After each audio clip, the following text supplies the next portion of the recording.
Hi, this is Phyllis Levitt, and I want to pick up where I left off last time talking about my new book, America in Therapy. And I thought I would start with a story today that really illustrates one of the main points in my book. I had a client many years ago who had been terribly physically and sexually abused, and his main way of coping as an adult was to become a rager. He could fly off the handle at the drop of a hat, and he had absolutely no sense of remorse of the impact that he had on the people around him, specifically his partner and his children. He was unable to respond when they cried. He felt totally entitled to his rage, and he actually felt completely out of control once he got triggered. He didn't come to therapy to work on his rage, interestingly enough. He came to therapy because he was having terrible, terrible nightmares that were accelerating. The long story short was he had a history of terrible sexual and physical abuse throughout his childhood, and his rage was his main defense. It was the way he allowed himself to express the depth of his pain in a way that felt safe because it felt protective. It kept people away. And in his unconscious state, he wanted to keep people away as much as he really wanted safe and close experience of belonging and love with other people. But his defenses were definitely the way he led in the world, both in his home life and in his business life. And interestingly enough, he managed to hold on to his job even with the level of rage that he would sometimes exhibit. The long story short was that we worked together for a long, long time. He had very little hope that he could change, but his life had become increasingly unbearable. I held the light for him the way that most therapists do, with the conviction that we know healing is possible, and we especially know healing is possible when a person can process what happened to them in a safe and non-judgmental and caring environment, which is the best that psychotherapy has to offer us all. You could say he was a perpetrator. His rage was violent, it was scary, and it was definitely injuring his family. You could also say that he was a victim, which he was, years and years of terrible physical and sexual abuse. And what we don't know as a culture and as a nation, and it's one of the things that I really want to make clear in America in Therapy, is that inside the worst perpetrator is a victim, just like this person that I'm describing to you. All of his rage, all of his inability to feel remorse for the impact he was having on the people that he was hurting came from this deep, deep, pervasive injury to love and safety and safe belonging. There was actually no love in his childhood that he could remember. So it wasn't just an injury to love, it was the missing of love. And we have to know that we have countless citizens in our country who are suffering in some way from the same kinds of injury.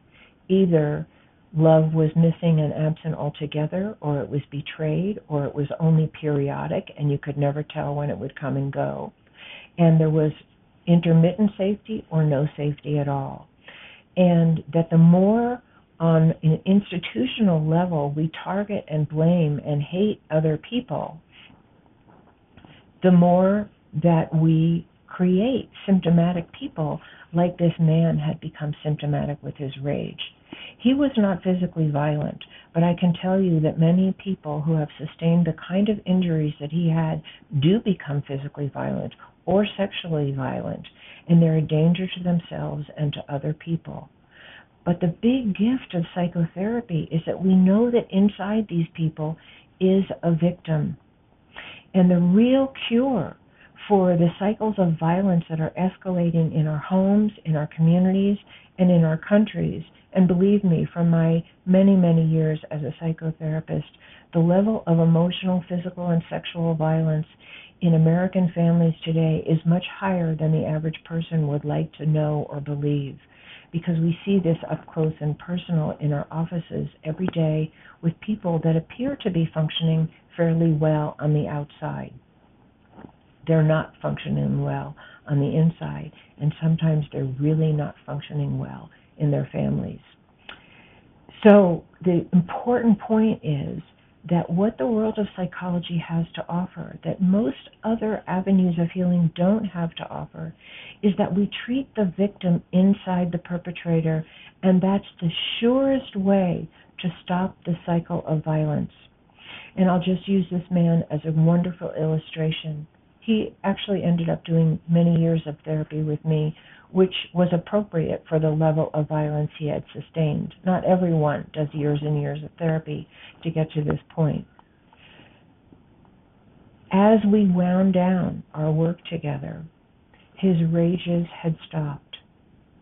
He was able to express love to the people around him. He wasn't perfect, but he could catch himself, and he could restrain himself, and he could come back to the love that he had been able to connect to in his own heart and express that in his work and in his family and in his friendships.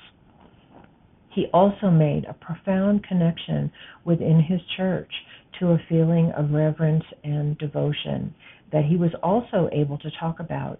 And this was a man who, when I first met him, could barely make eye contact with me and could never tolerate even hearing the word love from someone else, me, or speak it himself.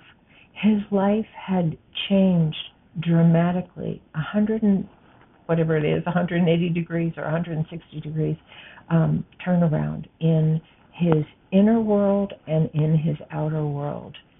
The perpetrator in him, by healing the victim, had stopped becoming a perpetrator.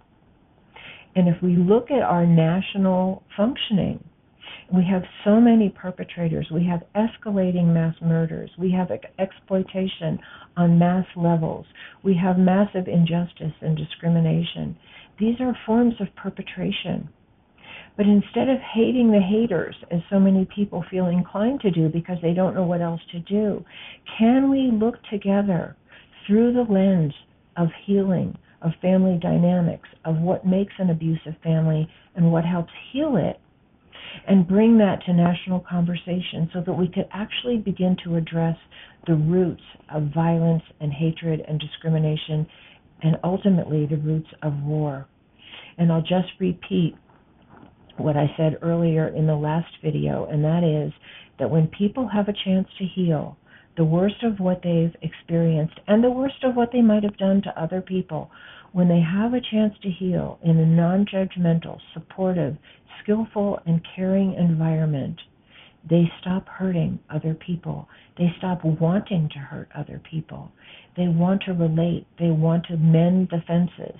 They want to make amends for what they've done and create healthier relationships, peaceful, nonviolent relationships in the present. And that's the discussion that I want to bring to the country in my book, America in Therapy. Thank you so much, and I will continue this conversation with you soon. Thank you.